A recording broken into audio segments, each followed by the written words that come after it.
కుంభరాశుల course పూర్తి చేస్తే చాలు 100% ప్లేస్మెంట్ సపోర్ట్ తో సాఫ్ట్వేర్ జాబ్ మీ సొంతం. వెంటనే కోడ్ జ్ఞాన్ డెస్టినేషన్ ని సంప్రదించండి.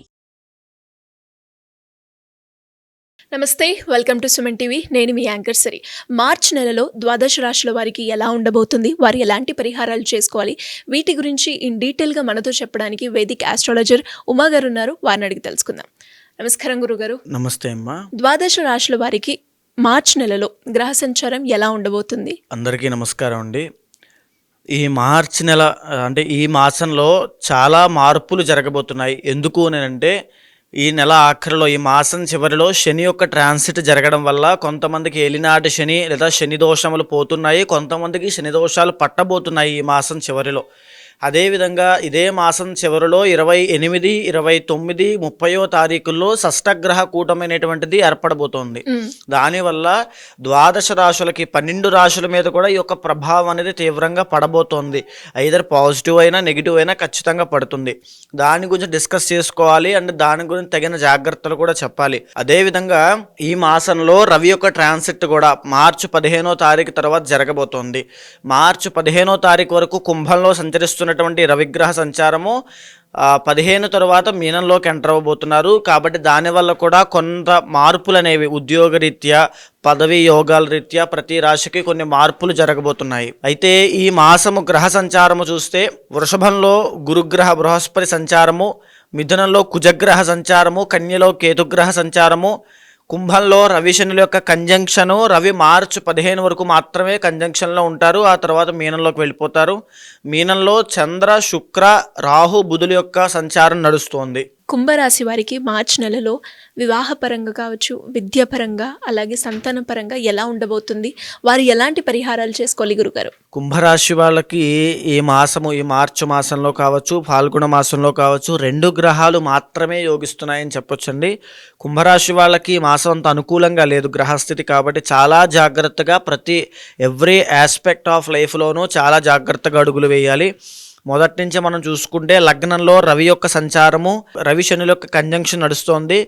ఆరోగ్యపరమైన ఇబ్బందులు తీవ్రమయ్యే అవకాశాలు కనబడుతున్నాయి. బికాజ్ రవి ఎప్పుడైతే బలంగా లేడో ఆరోగ్య ప్రదాత, ఆరోగ్య ఇబ్బందులు, టైం టు టైం ఫుడ్ తీసుకోక, పని మీద ఎక్కువ పనులు విపరీతంగా చేసి భోజనం చేయడానికి కూడా ఖాళీ లేనంతగా వీళ్ళ యొక్క పనులు పెరిగి తద్వారా అనారోగ్య సమస్యల్ని, ఆరోగ్య నష్టాన్ని తెచ్చుకుంటారు. తద్వారా రోగాలను బారిన పడే అవకాశాలు ఉంటాయి. చాలా జాగ్రత్తగా ఆరోగ్యాన్ని చక్కదిద్దుకోవడం మీ బాధ్యతగా తీసుకుని చేసుకోండి. తరువాత 2వ స్థానంలో బుధగ్రహ సంచారం నడుస్తోంది. ధనలాభం పొందే అవకాశం కనబడుతోంది. వినోద కార్యక్రమాల్లో, విద్య నేర్చుకునేటువంటి, నాలెడ్జ్ పెంచుకునేటువంటి పనుల్లో పడి ఎంతో గొప్ప ఆ జ్ఞానాన్ని సంపాదిస్తారు. ధనలాభం ఖచ్చితంగా కలిగే అవకాశాలు కనబడుతున్నాయి. 2వ స్థానంలోనే శుక్రగ్రహ సంచారం నడుస్తోంది.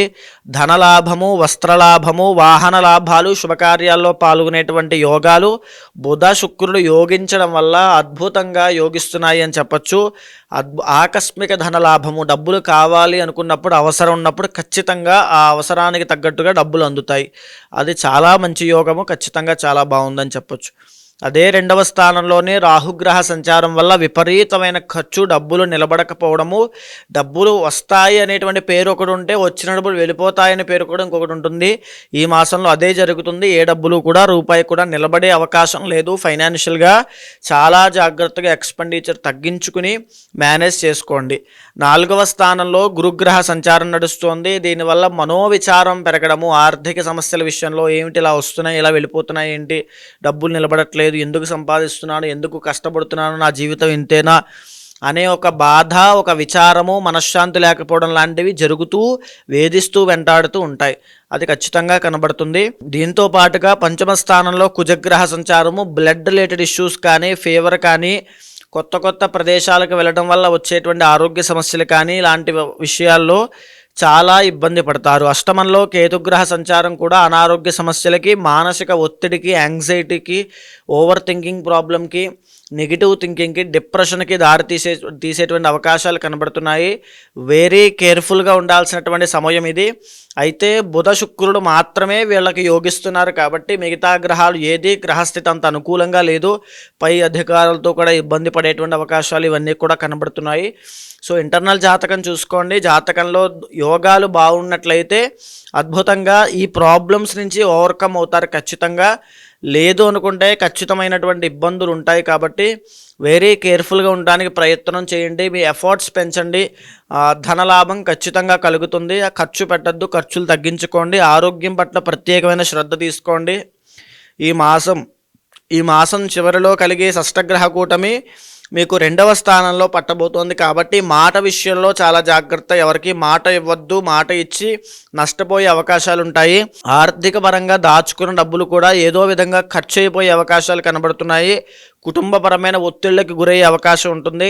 ఈ 3 విషయాల్లో ప్రత్యేకమైన శ్రద్ధ తీసుకోండి. ఇంటర్నల్ జాతకంలో ఏవైనా దశ అంతర్దశల్లో దోషాలుంటే వాటికి తగినటువంటి శాంతి పరిహారములు ఆచరించుకోవడం వల్ల వెంటనే శీఘ్రంగా వాటి నుంచి తప్పించుకుని ఉపశమనాన్ని పొందుతారు.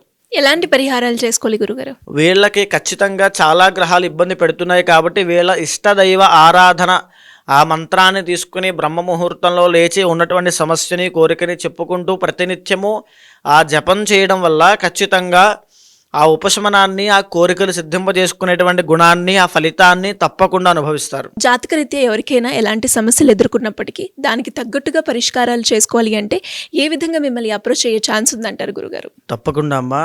ఏదైతే మనం మాస ఫలితములు, వార ఫలితములు, తర్వాత సంవత్సర ఫలితములను మాట్లాడుకుంటున్నామో అది గోచార ఫలితంగా మన మీద 30 నుంచి 45% మాత్రమే ప్రభావితం చూపిస్తుంది. మిగతా % అంతా కూడా ఇంటర్నల్ జాతకం మీద ఆధారపడి ఉంటుంది. కాబట్టి కంగారు పడాల్సిన పని లేదు. కొన్ని రాశుల వారికి యోగాలు బాగాలేని డిసప్పాయింట్ అవ్వాల్సిన పని లేదు. కొన్ని రాశుల వాళ్ళకి రాజయోగం ఉంది కదా అని చెప్పి ఏ పని చేయకుండా ఖాళీగా కూర్చోవాల్సిన అవసరమూ లేదు. ఇంటర్నల్ జాతకం మీద వాళ్ళ యొక్క నిత్య యోగాలు, ఆ యొక్క దోషాల మీద కూడా ఆధారపడి ఉంటుంది.